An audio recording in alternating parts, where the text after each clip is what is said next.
out the students, not the banks. Bail out the students, not the banks. Bail out the students, not the banks. Bail out the students, not the banks. All right, my name is Bryan Pfeifer. I'm a staff organizer for the Union of Part-Time Faculty, American Federation of Teachers here in Wayne State. We represent approximately 1,000 members here at Wayne State and 4 satellite campuses across the entire metro region. We have members living and working in 100 cities and towns across Michigan. We teach many of the introductory classes here on campus, and we want our slogan of our union is an injury to one is an injury to all. And we want to let you know that we're in solidarity with all students here today, both K through 12, as well as higher education students. We just spent 8 days in Madison, Wisconsin. The students in that struggle were the spark. Yeah!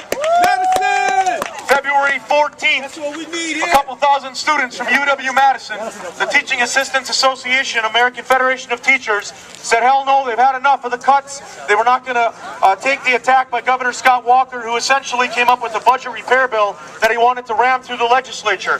This bill that he wants to ram through the legislature would eliminate collective bargaining rights for 200,000 public sector workers in the state of Wisconsin. It would completely repeal collective bargaining for home and health care providers, for academic staff and faculty, all kinds of deregulation and privatization schemes. It would completely eliminate dues checkoff, and it would really harm communities and environmental laws in the state. And it's coming Instead here. of lying down, the students and the workers in that state said, hell no, we're going to fight back. Yeah. And on Monday, February 14th, a couple thousand started. Then there was 20,000 the next day, and 50,000 the next day. And the last 2 Saturdays, there was 100,000 plus people in Madison in solidarity demonstrations all over the country. And much of this was led by students like you here today. They've been the spark. They're still sitting in the Capitol. Governor Walker likes to talk about democracy. What he did yesterday morning is he locked down the entire Capitol and refused to allow the people into their own Capitol.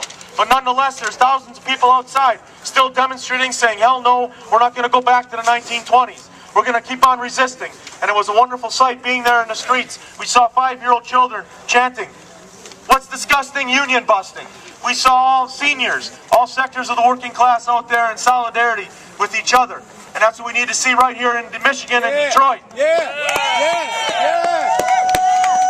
There's some talk about Governor Snyder. It's not as bad as Wisconsin. Actually, the sister here talked about they have this nefarious law here that Snyder's trying to pass in Michigan.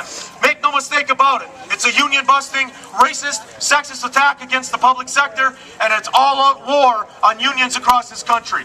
What Snyder wants to do here is pick towns off in municipalities one by one with emergency financial managers. We've seen what that's done here to Detroit with Bob and the emergency financial manager. We say no to that happening in Detroit, and we say no to that happening in Michigan. And we are in solidarity with everyone who's fighting back against that union-busting law. We're in solidarity with the here, sisters and brothers today. An injury to one is an injury to all. Fight like an Egyptian.